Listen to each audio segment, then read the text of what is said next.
The first one's kind of off topic, but I'll bring it back around. Okay. How old are your kids?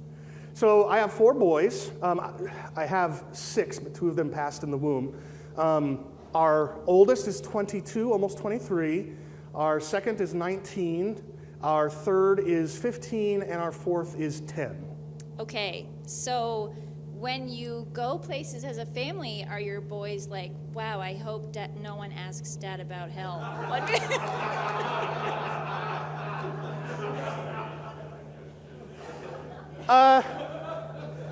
Well, so first of all,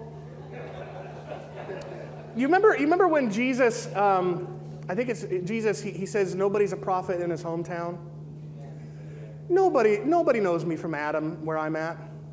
So when my sons and I and my wife go out to dinner or whatever, there's literally not a shred of chance that any of us has any concern that somebody's going to know who I am and talk to me about the Bible.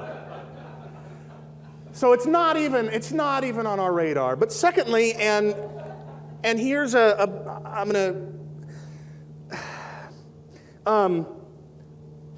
good at a lot of things, thankfully, by God's grace. One of the things I have not been good at is being a Christian parent.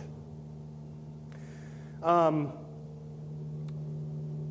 don't know what to say. I do everything. I try my best, and thankfully, one thing I've been able to do with my sons is show them constant and unceasing and unconditional love and affection, and we have great relationships.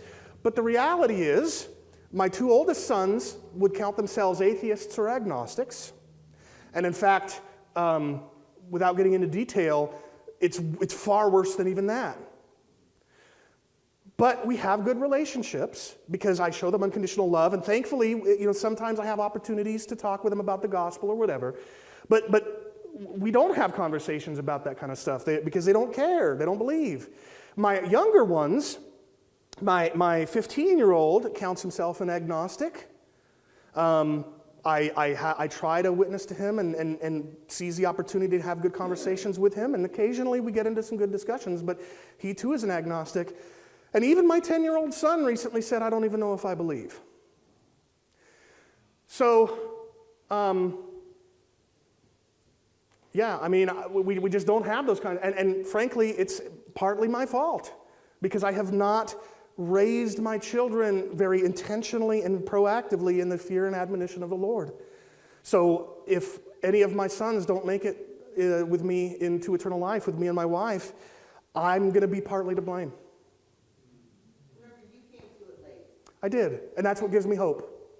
And that's part of the reason why I show them this unconditional affection, and I let them know not only do I love you, but I like you. I enjoy hanging out with you, because so long as we continue to have a good relationship, I may have an opportunity.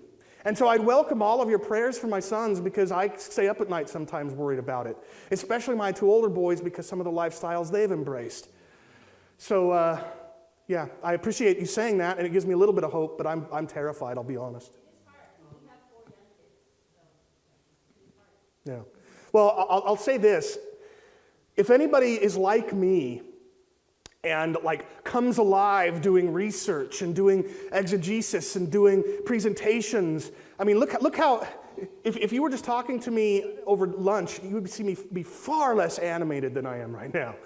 I get this wakes me up, and if that's the kind of person you are, I'm begging with you to avoid making the mistake I have, which is to spend more time on that stuff than raising your own sons and daughters. Please don't make the mistake I did. And by the way, the one solace I take is that I'm in good company, because Edward Fudge said the exact same thing to me. And it's even captured in the movie Helen, Mr. Fudge, about his life. He's got his granddaughter who wants to play with him and talk with him, and he's instead wanting to go and do his exegesis, in his study. That's me. And I made a big mistake. So don't make that mistake if you're like me, is my plea to you.